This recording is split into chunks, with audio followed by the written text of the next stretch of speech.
basically today, I'm just gonna like break down how to tell what's what on a chart as if everybody's brand new. Okay.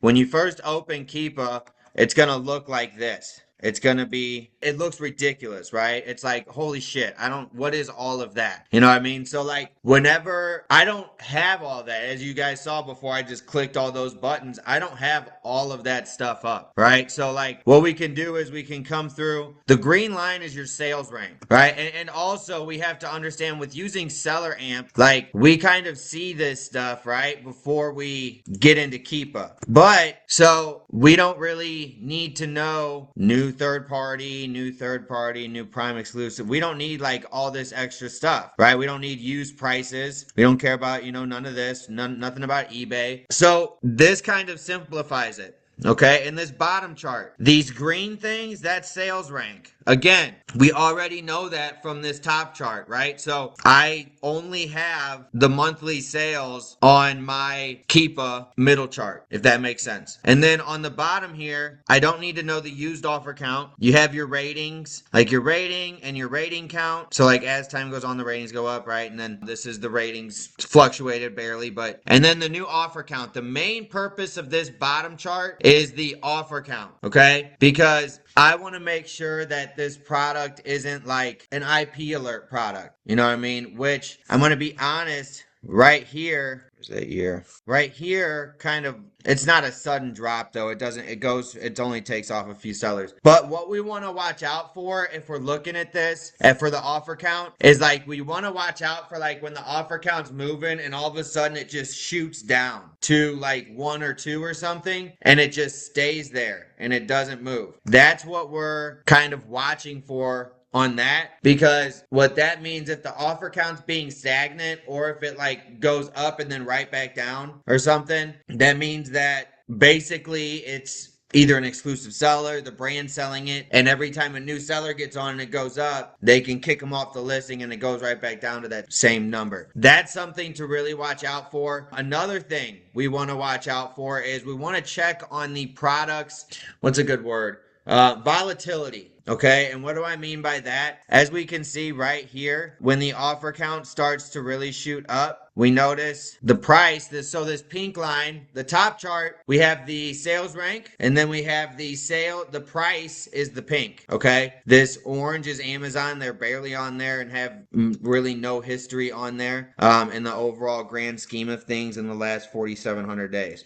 So, but I always also kind of look at the last 3 months. I'll expand a little bit deeper once I verify a few things in here. And then the purple is the new price, but we pay attention to the buy box price. Okay. And honestly, the only time I really have this new price up is a suppressed listing. Okay, now everybody in here should know what a suppressed listing is. If you don't, put it in the chat. Let me know. I will answer. But if there is a suppressed listing, there's no buy box, right? The price, that pink line, will just disappear for X amount of time. Now, this isn't necessarily the case, but a lot of times, and you'll notice this, a lot of times that purple line for the new price is very, very similar to the buy box price. So how we can use that to our benefit is if we're selling something and it's had a suppressed listing for a short period of time, but we want to know like what was it selling for at that time. A lot of times we can hit that new line and it will fill in the blank. This time it doesn't match up, but a lot of times that's the case. If you guys could put a 1 in the chat, if that makes sense, just so I just don't want to go over anybody's head because this is a beginner's call still too. So I just don't want to talk any strategies that people might not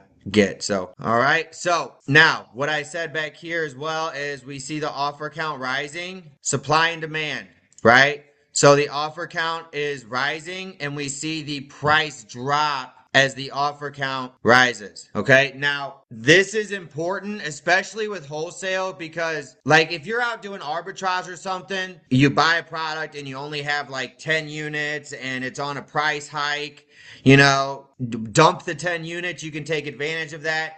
You can take advantage of it too with wholesale, but the thing we had to remember is we buy the product. It's going to take like 5-7 days to get to us depending on your landing time for your supplier. If you got suppliers that are over 2 weeks landing time, that's not very good. I wouldn't really be entertaining that unless it's some crazy good deal. But also, we want longevity with wholesale products, right? So we want the least amount of volatility as possible. Now, the thing is, this price dropped, but it bounced back. Now, this is an instance to where I would expand my view. Look at a bigger scope of time. So we'll click the year. And why am I doing that? Because again, I want to see how the price correlates when the offer count fluctuates. So we have the offer count goes down here, and we can see on the price, it shoots up, but it usually snaps right back. So like, we have this area where it kind of like slumps down, but for the most part, it's pretty consistent. Now, a very, very, very good product, is one where the offer count can go up and down and the price kind of just stays the same, right? This is a pretty like straight Keepa graph, and honestly, obviously it depends on what price we're buying for, if it would make sense to purchase, but those are the types of things that we want to look for, right? Another thing, if everybody could put a 1 in the chat, if that makes sense, because again, like that's real big for wholesale, and that's going to really help to make sure you guys don't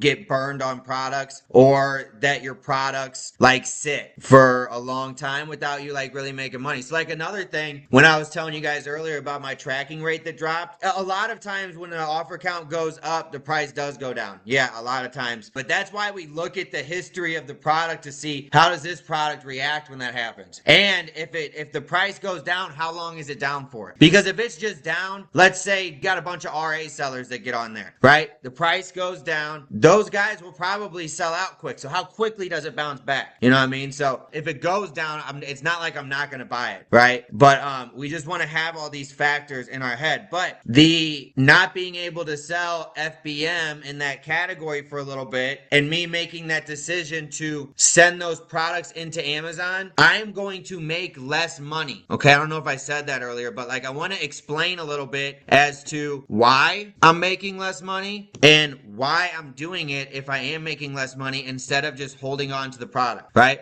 Now, when I buy product, I don't try to look at every individual order as a profit and loss, if that makes sense. I try to look at like all of the sales combined for that product, right? So like average of all the products, because you're going to have some products, especially FBM, where you just get kicked in the balls when it comes to like shipping every once in a while, if it's farther away and you don't have your shipping settings super dialed in. But some of the products are even that I sent into FBA are even like on FBA, I'm even operating at like sometimes a bit of a loss. Now, why the hell would I do that?